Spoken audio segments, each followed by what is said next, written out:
For a nonprofit to be successful in fundraising and for you to be successful in fundraising, it's important that everyone around you is behind you and behind fundraising. What I mean is the rest of the staff, especially the frontline services staff, your CEO and your board all support what you do.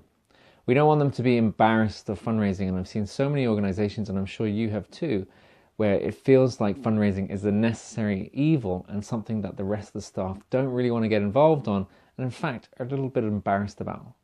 But the most successful nonprofits at fundraising are the ones where everyone is behind it. It doesn't necessarily mean that they fundraise for you, but that they're going to assist you.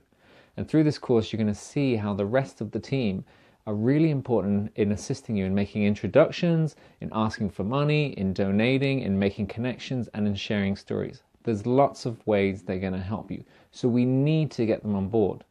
If they're really embarrassed about it and if they're almost ashamed of you as a fundraiser, you're not going to last there very long. You're not going to be very successful in your role, and actually it's going to drive you a little bit insane and play havoc with your mental health, because you're just going to be banging your head against the wall all the time. So what we need to do is get all of these people on board. And we do this in a way that I like to think of as a sort of internal marketing. We're marketing fundraising to the rest of the organization. We're marketing fundraising to the board, to the staff, even to your CEO. We're selling what we do so that they get behind it and they believe in it. And there's 5 ways that I like to think of that we really focus on doing this. So first of all, what you're going to want to do is you're going to want to send updates to the rest of the staff, to the board, to the CEO, in the same way that we're going to be sending updates to the general public and to corporates and things like that.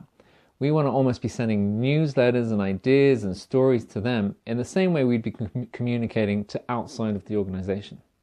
Now that can seem really silly because you're kind of telling people within the organization what the organization does. But people within the organization can sometimes be blinkered and not see actually what's going on. Or they see it in such a detailed technical term that they begin to forget what's actually happening and the way that your organization is changing lives. And your job as a fundraiser is to start to communicate some of those stories back internally. Now, we've got a series of lectures in terms of how we gather these stories and how we share them, but it's important just to think of it now that the same way that you're going to communicate to donors and potential donors, we're also going to communicate internally. So it's important that we get into that habit of sending these updates as well. Secondly, we want to feedback fundraising successes.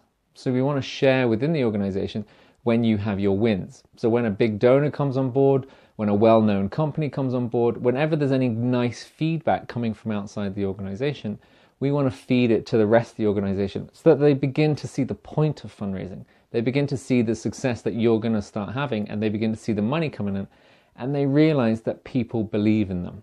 As they understand that the rest of the world and outside the organization believes in the work they do to the point that they want to give it money, then they're going to start to buy into this idea of fundraising and going to want to support you in more ways than that. Thirdly, we want to work with their existing skills, and we want to work with their passions and what they like doing. So very often I'll see fundraisers who almost try and force the rest of the organization to get involved. You know, we get disappointed when they don't come to fundraising events. We get disappointed when they don't introduce us to their contacts. We get disappointed when they don't get involved in the way we want them to get involved. But that's the wrong approach. Instead, what we want to do as we sit down and as we learn more about the people, individuals within the organization, is we learn about their skills and their strengths and what they're willing to do. And we work within that.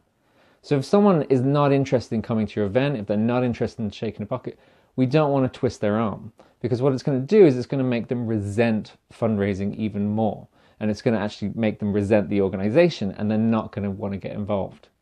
But if they like that element of it, if they like coming to the events, let's nurture that. If they have contacts and they're willing to make introductions, let's nurture that. If they don't want to do anything, then let's nurture that and leave them alone for the time being. But as we continue to internally market, what you're going to see is more and more of them come on board and help you in the way that they feel is appropriate to them, whether that's donating, fundraising for you, helping you with events, making introductions. There's all sorts of ways that can help you, and we're going to go into those. But it's important that we identify what works for them and try and slot into that, rather than trying to force them into a place that they don't want to be. Fourthly, we want to humanize our donors. So people can find it hard to imagine who is donating to our organization and who is supporting it. And so we want to try and bring those stories back in. So in the same way that I'm going to show you how to gather stories within your organization and share them outside, We want to gather stories from outside and share them inside. And that can be as simple as asking your donors why they donate, asking your supporters why they support you, asking people what they think of it. And what you'll start to get is feedback from the general public and from outside of how good work your organization is doing and how well it's perceived. And what we want to do is share that with the staff, share that with the board, and show them, look, this is what people think of you. This is how good a job you're doing. This is how great you are. This is why everyone loves you. Well done, well done. And what happens is you begin to flatter them and massage their ego and show them how important it is that you're there to bridge that gap between the two. And then you'll find that they'll begin to support you and help your fundraising even more because they believe in what they're doing and they believe in what you're doing. Finally, it's really important that you sit down and make time to meet with your staff, CEO, and your board one-on-one. So you might have the luxury of standing in front of the boardroom, of having a slot at the board meetings to talk to the board as a whole, and that's great. But more importantly is find the time to sit down with them one-on-one and find the time to sit down with staff one-on-one. What happens is you humanize yourself and you begin to learn more about what they like and how they might be willing to help you.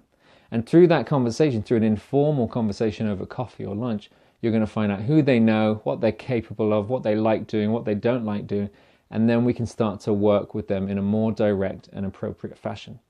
You'll find if you stand in front of a boardroom and ask people for volunteers, ask them to open their address books, ask them for favors, ask them for information, the heads begin to go down and no one really begins to volunteer, and you'll find that it begins to fizzle to nothing. But if you sit down with them one-on-one and ask the same thing, you'll find people will be a lot more open and feel a lot more willing to help you in what you're trying to do.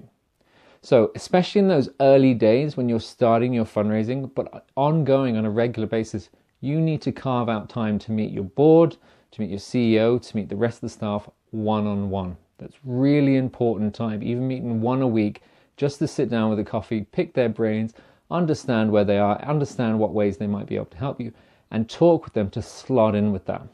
We're going to talk a lot in this course about how to communicate with people and how to figure out where they fit in and how to communicate with them so that they fundraise for you or donate to you or support you in whatever way you need. But the key thing you're going to see throughout this course is if we deal one-to-one, if we humanize ourselves, if we personalize ourselves like those golden rules of fundraising, then you're going to see people are much more likely to help you. And that is how we internally market. That is how we get staff, the board, and everyone within the organization to help you. And that's a key early step because a lot of your fundraising is going to depend on these people.